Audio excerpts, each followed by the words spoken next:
Assalamualaikum warahmatullahi wabarakatuh. Halo semua, perkenalkan nama saya Yesa Sabranuba dengan NIM C2401221013 dari Manajemen Sumber Daya Perairan Fakultas Perikanan dan Ilmu Kelautan IPB University.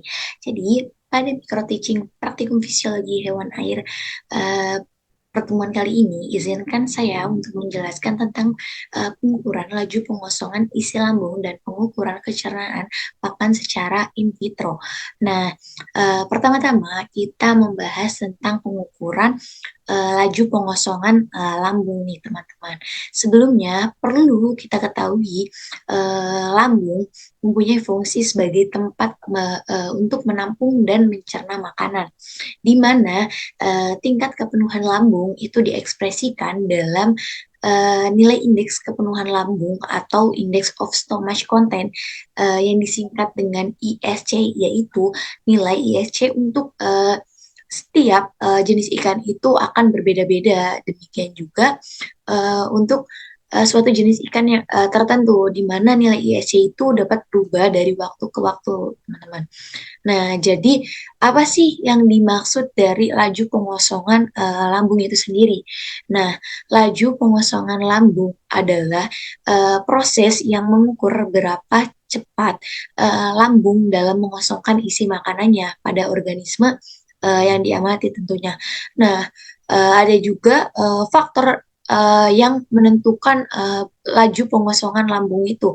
Nah, itu tuh ada suhu, ada salinitas, serta jumlah dan kandungan nutrien makanan yang diberikan pada ikan organisme atau ikan tersebut. Nah, beberapa faktor seperti suhu mempengaruhi laju pengosongan lambung melalui perubahan dari enzimnya, nafsu makan, konsumsi oksigen, dan juga laju pada metabolismenya. Nah, kemudian faktor yang mempengaruhi dari penurunan isi lambung itu ada pada laju metabolisme yang dan frekuensi dari masuknya makanan yang dicerna oleh ikan, di mana laju pencernaan itu berkaitan dengan kecepatan metabolisme ikan itu sendiri. Jadi semakin lama waktu yang berlalu, isi akan semakin berkurang, yang pada gilirannya itu akan menyebabkan penurunan berat badan ikan. Kemudian makanan yang telah ditampung di dalam lambung akan mengalami pencernaan baik secara fisik maupun secara kimiawi, dan makanan yang tercerna atau bisa disebut dengan chyme akan bergerak ke dalam usus melalui segmen poliarus. Akibatnya dari proses pencernaan, pergerakan makanan tercerna atau chyme ke segmen usus, maka secara bertahap terjadi pengosongan isi lambung. Nah, lambung yang pada awalnya penuh secara berangsur-angsur akan kosong kembali, teman-teman. Jadi lamanya waktu yang dibutuhkan untuk mengosongkan lambung itu pada suatu jenis ikan terutama akan dipengaruhi oleh jenis pakan dan suhu lingkungannya. Jadi bagaimana sih pengaruh dari suhu terhadap ukuran? Nah, suhu air yang meningkat memicu nafsu makan ikan juga mengalami peningkatan. Sedangkan apabila terjadi penurunan temperatur air, maka nafsu makan ikan juga akan mengalami penurunan. Jadi kayak semakin lama dari waktu, maka isi lambung semakin berkurang, sehingga bobot tubuh ikan itu akan berkurang juga. Nah, tapi jika suhu air naik, maka tingkat evakuasi lambung umumnya meningkat secara eksponensial. Jadi sampai mencapai batas maksimum, hampir melebihi batas toleransi suhu dari spesies tersebut.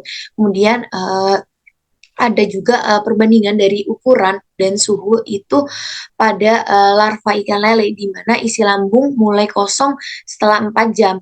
Nah, sedangkan pada benih ikan lele, isi lambung akan kosong setelah 11 jam 37 menit sejak pemberian pakan terakhir, di mana suhu yang lebih tinggi itu dapat mempercepat proses dari pengosongan lambung. Kemudian pada suhu 25 derajat Celcius itu laju pengosongan lambung pada larva ikan. Nah, apakah ada nih hubungan dari bobot ikan, lambung, dan dengan nilai ISC? Jadi bobot material isi lambung akan tinggi apabila ikan telah diberi pakan, sehingga nilai ISC juga akan tinggi yang menyebabkan makanan yang dicerna dan berpindah itu ke usus, bobot material isi lambung juga akan berkurang dan menyebabkan penurunan nilai pada ISC-nya tentunya. Nah, kemudian bobot lambung itu sendiri tidak berubah secara signifikan dalam jangka yang pendek, sehingga perubahan nilai ISC yang lebih banyak mencerminkan perubahan dalam bobot material isi lambung. Nah, penjelasan terkait laju pengosongan lambung ini sudah berakhir, teman-teman. Nah, selanjutnya masuk pada materi pengukuran kecernaan pakan secara in vitro, di mana pencernaan sendiri memiliki definisi, yaitu suatu proses penyederhanaan makanan melalui mekanisme fisik dan kimiawi sehingga makanan tersebut diubah dari senyawa kompleks menjadi senyawa sederhana, di mana pencernaan ini adalah proses yang sangat penting karena menentukan tingkat keberhasilan suatu makanan untuk dapat dimanfaatkan oleh tubuh, di mana proses pencernaan ini itu berlangsung pada saluran pencernaan yang dibutuhkan cairan digestif dan energi.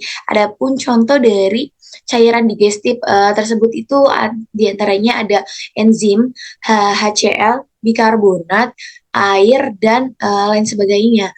Nah, kemudian ada tentang pengaturan atau mekanisme proses pencernaan yang melibatkan sistem saraf atau hormon atau yang disebut dengan good hormone, sedangkan kecepatan proses dikontrol oleh suhu pada lingkungan. Nah, pencernaan secara fisik atau mekanik itu dimulai dari berperannya gigi pada proses pemotongan, kemudian makan penggerus akan dilanjut ke rongga mulut. Nah, pencernaan mekanik ini dilanjutkan di segmen lambung dan usus dengan adanya gerakan-gerakan atau kontraksi pada otot segmen tersebut yang dapat terjadi lebih efektif apabila terdapat cairan digestif tersebut. Nah, pada ikan, pencernaan secara kimiawi itu dimulai dari bagian lambung, karena kelenjar lambung itu mampu mensekresi cairan digestif yang berperan dalam proses pencernaan secara kimiawi. Kemudian proses dari pencernaan itu selanjutnya akan disempurnakan melalui usus. Nah, pada cairan digestif yang berperan pada proses pencernaan di segmen usus itu berasal dari hati, pankreas, kemudian dinding usus itu sendiri. Nah, kemudian adanya kombinasi antara aksi dan kimiawi ini menyebabkan perubahan makanan dari senyawa yang bersifat kompleks atau partikel makro yang menjadi senyawa yang bersifat lebih sederhana, yaitu partikel mikro. Kemudian dalam bentuk partikel mikro ini, makanan menjadi zat terlarut yang memungkinkan dapat diserap oleh dinding usus yang bersifat kompleks atau partikel makro. Nah, menjadi senyawa yang sederhana atau partikel mikro dalam bentuk zat yang terlarut itu memungkinkan dapat diserap oleh dinding pada usus, dinding usus. Kemudian hasil pada hidrolis protein maupun lemak secara in vitro itu dapat digunakan sebagai bahan makanan nutrisi atau arrangement pakan alami, misalnya ada artemia atau dapnia atau digunakan sebagai ekonutrisi, nutrien di media.